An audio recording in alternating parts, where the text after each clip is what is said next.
very long, so just to give you a very quick idea of the kind of person you're dealing with here, I recently put both of my hands in the bin in a public bathroom because I thought it was a Dyson Airblade.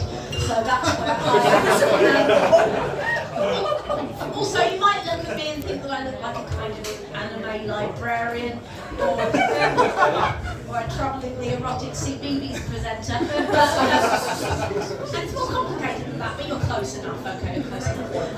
Thank you for being here at this, my recurring anxiety dream. Not the one where I'm naked and doing PE, but the one where I have to be very funny, under pressure, at the risk of being, a horrible phrase, gonged off by a chicken.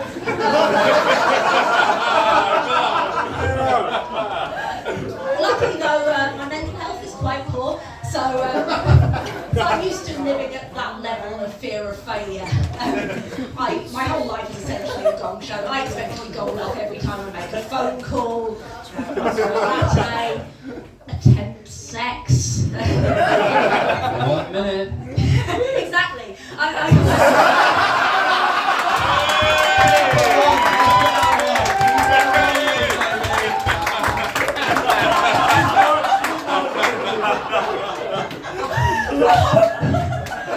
Fucking genius.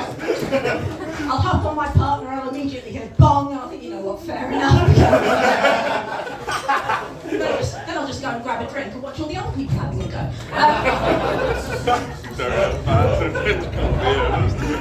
I've got a bit of a weird brain. You might have noticed, or you might not have, I'm very good at masking it. My brain likes to give me useless information, especially when I go to sleep. As soon as I lay my head down to sleep, waiting for a nice rest, my brain pops up like Microsoft Word paperclip. It looks like you're trying to be sleep deprived. Would you like some help? No, thank you. No, I wouldn't. And my brain says, you know the French word for bike is velo.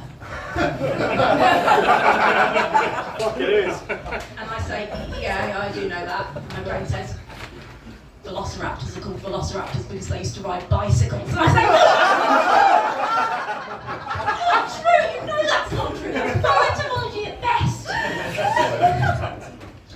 People often come up to me after my gigs and say, oh, Chrissy, I love this character you've created. I have various problems.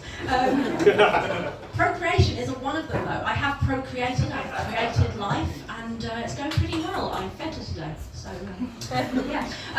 I think it's wonderful, though. I really love being a parent. I really love having a kid. I think it is so moving being privileged to watch this screaming potato gradually blossom into a weirdly dependent flatmate.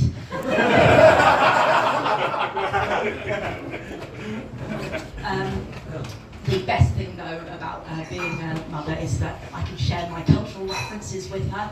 And one time when she was very little, we were invited to what I would call a regulation wedding disco. You know, the kind where the DJ set hasn't changed since 1993, and that's okay. It was a delight.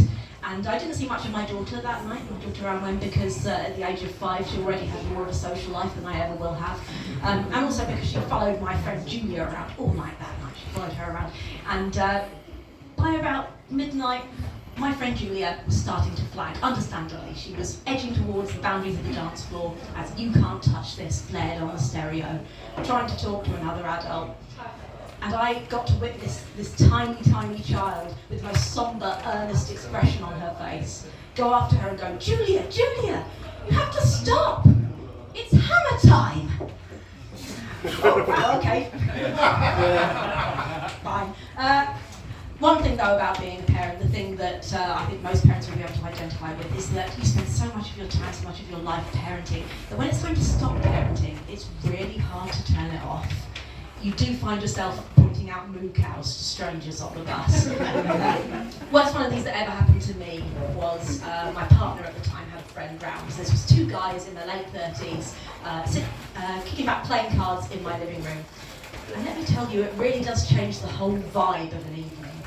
When you go up to your long-term romantic partner and his friend, who you don't know very well, lean over them and say, will mummy get you a drink?